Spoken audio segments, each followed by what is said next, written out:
Donc bonjour mes élèves de quatrième. Dans cette vidéo, nous allons faire le cours sur le pH. Donc ça correspond au TP qu'on a fait sur le jus de chou rouge. Donc il faudra copier le cours comme d'habitude et puis faire les 4 premiers exercices de la feuille que j'ai soit distribué pour ceux que j'ai le vendredi, soit que j'ai mis en pièce jointe pour ceux du mardi. Donc tout d'abord chapitre, le numéro je m'en souviens plus, j'ai pas vos cahiers sous la main, donc vous marquez chapitre, le numéro, puis après pH. Alors, dans un premier temps, on va faire le grand A, le potentiel hydrogène pH, c'est le nom. Donc P pour potentiel, hydrogène grand H. On utilise un P minuscule pour potentiel et un H minuscule pour hydrogène parce que on a vu dans le chapitre sur les atomes et les molécules que l'hydrogène, son symbole de cet atome, c'était grand H. Donc le pH, c'est un chiffre qui est compris entre 1 et 14. On note une mesure de manière suivante, pH égale 7,5 par exemple, tout simplement. Je rappelle que le pH se mesure seulement dans une solution aqueuse. Aqueuse vient de aqua qui signifie eau. Donc en gros, le pH n'a de sens seulement que pour une solution contenant de l'eau. Si vous avez un liquide qui ne contient pas d'eau, mesurer son pH n'aura aucun sens. Le pH n'est mesurable que pour une solution aqueuse. Donc, il faut comprendre que le pH sert à mesurer les ions H+, et aussi OH-, qui sont dans la solution aqueuse. Premier cas, si on est proche de 0, on parlera de solution acide et beaucoup d'ions H+, et peu d'ions OH-. Inversement, si on est proche de 14, on dira que la solution est basique, et on aura beaucoup d'ions OH- et très peu d'ions H+.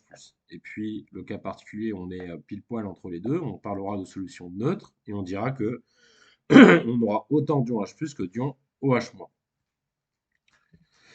Le pH, on a utilisé le papier pH, hein, c'est le petit bout de papier que vous avez trempé dans la solution qui donnait, en fonction de sa couleur, la valeur du pH. Donc ça, c'est une solution. C'est un papier qui donc réagit au pH et qui change de couleur en fonction du pH. On peut aussi utiliser une échelle de teinte. Donc l'échelle de teinte, c'est notre jus de chou rouge. On a vu que notre jus de chou rouge prenait différentes couleurs. On n'avait pas la même couleur lorsqu'on était acide ou basique. Par exemple, du côté acide, le jus de chou rouge prend une couleur rose, alors que vers le pH 14, on tombe vers le domaine du vert et puis après, vraiment proche de 14, du jaune. Donc par exemple, on peut utiliser le jus de chou rouge pour trouver le pH de quelque chose. Imaginons que je le mette dans un liquide, que je ne connais pas le pH. S'il devient rose, j'en déduis que j'ai un pH dans le domaine des acides. Attention, ça ne veut pas dire qu'un liquide qui est rose est acide. C'est seulement le jus de chou rouge qui, lorsque est dans un domaine acide, devient rouge. D'accord? Ce qu'on appelle un indicateur coloré. Je vous laisse faire pause et copier.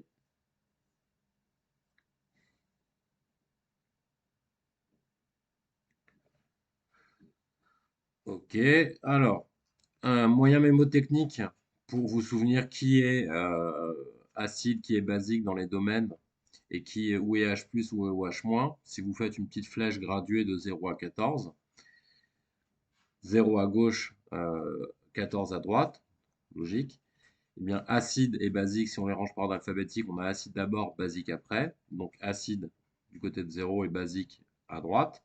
De la même manière, H+, H est avant O dans l'alphabet, donc on a H+, qui est à gauche et OH- qui est à droite. Et ça vous permet d'avoir un petit moyen mémotechnique pour vous souvenir où est le milieu acide, où est le milieu basique et où sont les deux ions en termes de prédominance au niveau de cette échelle. Ensuite, il faut savoir quelque chose, c'est l'acidification des océans, le rapport avec le dioxyde de carbone. Donc le dioxyde de carbone, CO2, vous en entendez souvent parler dû au fait qu'il est responsable, entre autres, du réchauffement climatique, mais il est aussi responsable de l'acidification des océans. Il faut savoir que le dioxyde de carbone, qui est donc un gaz, quand vous avez un gaz, il peut se dissoudre dans un liquide. Typiquement, un exemple de dioxyde de carbone dans un liquide, bah, c'est par exemple le coca. Hein. Les bulles qu'il y a dans le coca, en fait, c'est du gaz qui est dissous, c'est du dioxyde de carbone, et quand vous ouvrez la bouteille, le gaz à l'intérieur se rassemble pour former des plus grosses bulles qui remontent à la surface. Il faut comprendre qu'un gaz qui est dissous dans un liquide, attention, il s'est pas liquéfié, il n'est pas devenu liquide.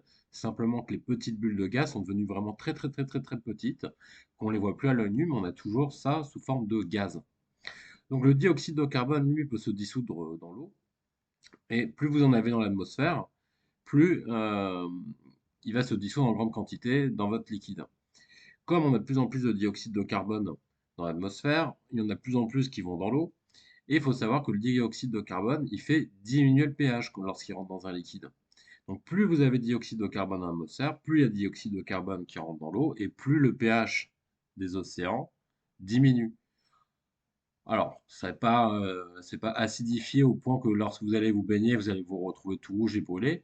Mais par contre, ça a comme conséquence que les poissons, la faune, la flore, les végétaux, tout ça, ont des valeurs de pH qu'ils peuvent supporter et dans lesquelles ils peuvent vivre. Et donc, si vous modifiez le pH des océans, vous modifiez l'équilibre du biosystème, c'est-à-dire que vous allez avoir certaines espèces qui vont disparaître, des poissons qui ne pourront plus supporter l'eau des océans, pareil pour certains végétaux qui vont mourir, et inversement, certains autres qui vont se développer en grande quantité.